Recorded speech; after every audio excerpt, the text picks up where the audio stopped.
이 시간 함께 보실 하나님의 말씀은 이사야 63장 7절에서 19절 말씀입니다.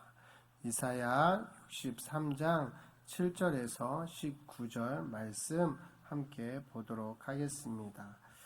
내가 여호와께서 우리에게 베푸신 모든 자비와 그의 찬송을 말하며 그의 사랑을 따라 그의 많은 자비를 따라 이스라엘 집에 베푸신 큰 은총을 말하리라. 그가 말씀하시되 그들은 실로 나의 백성이요 거짓을 행하지 아니하는 자녀라 하시고 그들의 구원자가 되사 그들의 모든 환난에 동참하사 자기 앞에 사자로 하여금 그들을 구원하시며 그의 사랑과 그의 자비로 그들을 구원하시고 옛적 모든 날에 그들을 드시며 안으셨으나 그들이 반역하여 주의 성령을 근심하게 하였으므로 그가 돌이켜 그들의 대적이 되사 친히 그들을 치셨더니 백성이 옛적 모세의 때를 기억하며 이르되 백성과 양떼의 목자를 바다에서 올라오게 하시니가 이제 어디 계시냐? 그들 가운데 성령을 두시니가 이제 어디 계시냐?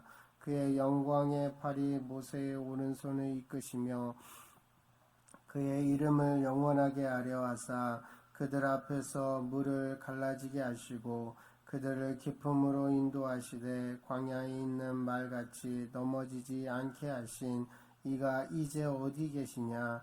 여호와의 영이 그들을 골짜기로 내려가는 가축같이 편히 쉬게 하셨도다.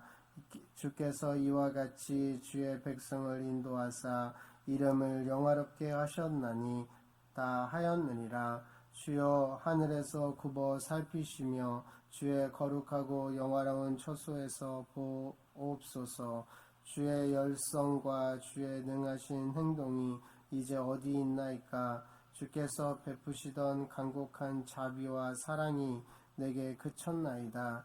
주는 우리 아버지시라. 아브라함은 우리를 모르고 이스라엘은 우리를 인정하지 아니할지라도 여호와여 주는 우리 아버지시라. 옛적부터 주의 이름을 우리의 구속자라 하셨거늘 여호와여 어찌하여 우리로 주의 길에서 떠나게 하시며 우리의 마음을 완고하게 하사 주를 경외하지 않게 하시나이까? 원하건대 주의 종들 곧 주의 기업인 지파들을 위하사 돌아오시옵소서. 주의 거룩한 백성이 땅을 차지한 지 오래지 아니하여서 우리의 원수가 주의 성소를 유린하였사오니 우리는 주의 다스림을 받지 못하는 자 같으며 주의 이름으로 일컬음을 받지 못하는 자 같이 되었나이다. 아멘. 이 시간 은총과 자비를 베푸신 아버지를 기억하라 라는 제목으로 말씀을 나눌까 합니다. 오늘 본문에서 이사야가 말하고 있는 것에는 감칠맛 나게 만드는 요소들이 들어 있습니다. 그 요소들을 순서대로 말씀한다면 사랑, 배신과 미움, 불신과 원망, 그리고 또다시 사랑과 축복이라 할 수 있을 것 같습니다. 8절에서 9절 말씀을 함께 읽어보도록 하겠습니다. 그가 말씀하시되 그들은 실로 나의 백성이요 거짓을 행하지 아니하는 자녀라 하시고 그들의 구원자가 되사 그들의 모든 환난에 동참하사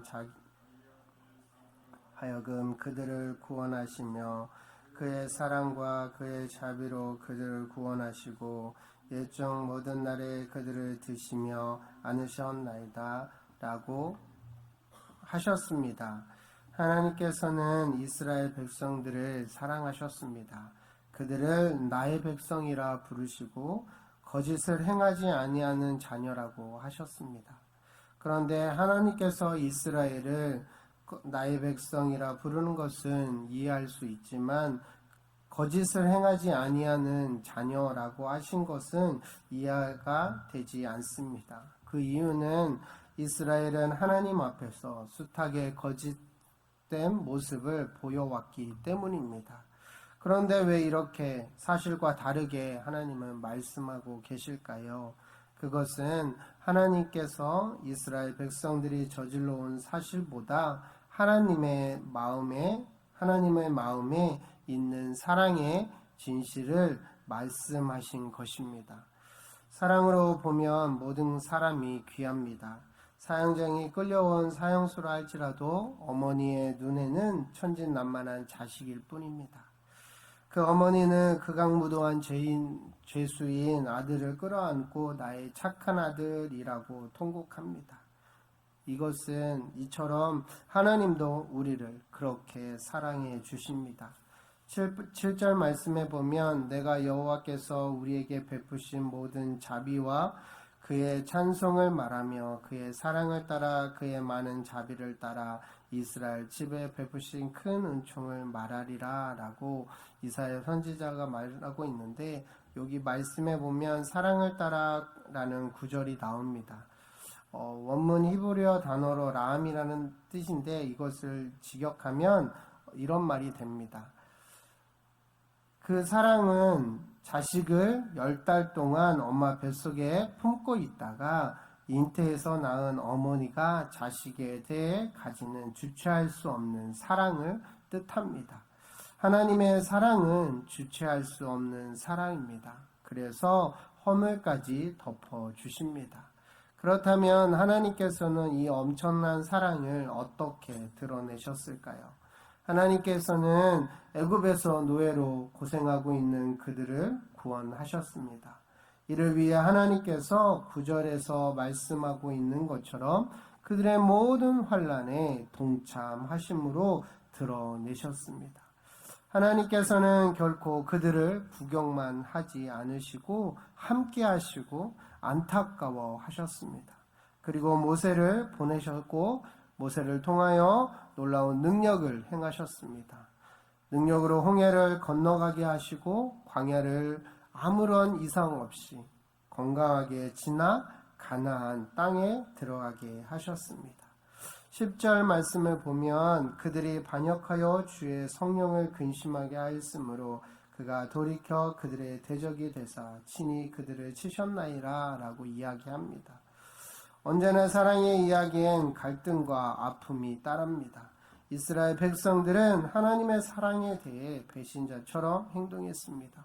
그들은 하나님께서 하나님의 사랑으로 그렇게 품어주시고 약속의 땅에 이끌어 가셨지만 이스라엘 백성들은 그 사랑을 기억하지 못하였고 잃어버렸습니다. 그리고 오히려 배반하였습니다. 온갖 우상을 숭배하고 하나님의 말씀을 저버렸습니다. 악을 저질렀습니다. 하나님은 그들에게 사랑의 채찍을 때리셨습니다. 결국 이스라엘은 숱한 적들의 침략을 받게 되었고 큰 고통을 당하며 나락에 떨어지게 되었습니다. 후에는 완전히 멸망하여 바벨론 포로가 되었습니다. 그러나 이스라엘 백성들은 자신들의 딱한 처지가 스스로 자처한 것임을 망각하고 오히려 하나님을 원망합니다. 우리가 이렇게 된 데에는 하나님께서 책임이 크다. 왜 자신들을 사랑하지 않는가? 왜 과거처럼 건져주지 않는가? 라고 이야기하며 하나님 앞에 원망합니다. 11절에서 13절 말씀을 함께 읽어보도록 하겠습니다. 백성이 옛적 모세의 때를 기억하여 이르되 백성과 양떼의 목자를 바다에 올라오게 하시니가 이제 어디 계시냐? 그들 가운데 성령을 두시니가 이제 어디 계시냐? 그의 영광의 발이 모세의 오른손을 이끄시며 그의 이름을 영원하게 하려 하사 그들 앞에서 물을 갈라지게 하시고 그들을 기쁨으로 인도하시되 광야에 있는 말같이 넘어지지 않게 하시니가 이제 어디 계시냐라고 이야기했던 것입니다. 이스라엘 백성들은 하나님이 어디 계시냐고 묻습니다. 옛적에는 홍수를 육지처럼 건너가게 하시고 도우셨는데 왜 지금은 우리를 더 이상 사랑하지도 건져주지도 않느냐고 원망합니다. 이런 백성들의 모습을 하나님께서는 안타까운 모습으로 바라보십니다. 그러면서 14절 말씀을 한번 보도록 하겠습니다. 여호와의 영이 그들을 골짜기로 내려가는 가축같이 편히 쉬게 하셨도다.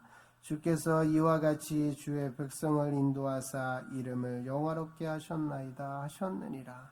이사야는 다시 한번 하나님께서 그럼에도 불구하고 하나님이 베풀어 주신 놀라운 일을, 은총을, 자비를 이야기하고 있습니다. 그것은 하나님의 또 한 번의 사랑을 보여주신 것처럼 하나님의 사랑은 그들을 아주 버리지 않으시는 것을 나타냅니다. 때가 되었다고 판단되었을 때 하나님께서는 당신의 배신하고 원망하던 그들을 다시 품으시고 사랑해 주셨습니다. 골짜기로 내려가는 가축같이 편안하게 쉬게 하신다라고 하나님께서는 하나님을 떠나 고통에 떨어진 백성들을 다시 구원시키겠다라고 말씀하십니다. 적의 손에서 건지시기도 하셨고 나중에는 바벨론에서 구원하여 예루살렘으로 귀환하도록 하셨습니다. 이사야 선지자는 15절에서 19절 말씀에 그런 그 하나님의 은총과 자비를 생각하며 이스라엘을 향하여서 다시 한번 하나님 앞에 은혜를 간구했던 것입니다. 사랑하는 성도 여러분, 이사야 선지자가 이스라엘의 역사 속에서 체험하여 고백적으로 전하고 있는 이야기는 그들만의 이야기가 아닙니다. 이사야를 통해 증언된 이야기가 현재를 살아가고 있는 우리 자신의 이야기를 깨닫게 되기를 바랍니다. 하나님께서는 우리를 사랑하셨습니다. 그래서 죄 가운데 사탄의 자녀로 살던 우리를 사랑하셔서 구원해 주셨습니다. 마치 거짓을 말할 줄 모르는 자녀인 것처럼 우리를 여겨주셨습니다. 그러나 우리는 하나님의 사랑을 떠나고 배신한 적이 한두 번이 아닙니다. 하나님을 섭섭하게 할 때도 있습니다. 하나님의 원하시는 바를 하지 못할 때도 있습니다. 그러나 어려움의 그런 상황에서도 내가 잘못했음에도 불구하고 우리는 어려운 일들을 만나면 하나님을 원망합니다. 어디 계시냐고 따지고 묻습니다. 그러나 이런 우리를 하나님은 다시 품으시고 사랑해 주십니다. 다시 기회를 주시고 불쌍히 여겨 주십니다. 우리로 하여금 하나님의 품 안에 깊이 안기도록 하십니다. 이제 우리는 하나님께서 우리의 인생에게 이루실 사랑의 결론을 기대할 수 있습니다. 하나님께서는 우리를 다시 세우실 것입니다. 하나님과 우리 사이는 해피엔딩으로 끝나게 될 것입니다. 하나님의 부르심에 믿음으로 응답하는 저와 여러분이 되시기를 바랍니다. 날마다 기쁨이 찰랑거리는 삶을 살게 될 것입니다. 그러나 오히려 하나님이 그렇게 사랑하고 있음에도 불구하고 그 사랑에 반응하지 않는다라면 그 삶의 남은 인생은 아픔과 괴로움일 것입니다.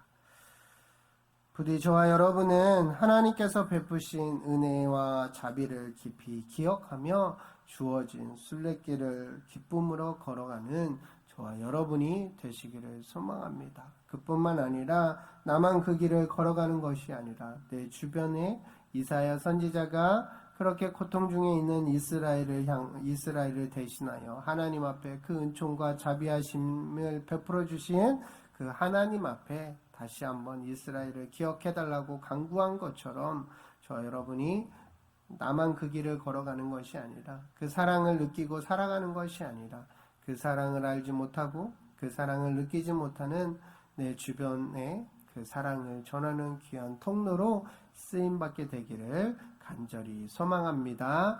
이 시간 말씀을 기억하면서 함께 기도했으면 좋겠습니다. 하나님, 절대로 주님께서 베푸신 은혜와 자비를 잃지 않고 기억하며 걸어가는 우리들이 될 수 있게 해달라고, 무엇보다 그 사랑을 알지 못하는 자들에게 그 사랑을 전하는 귀한 통로로 쓰임받게 해달라고 이 시간 말씀을 기억하면서 통성으로 간절하게 기도하겠습니다.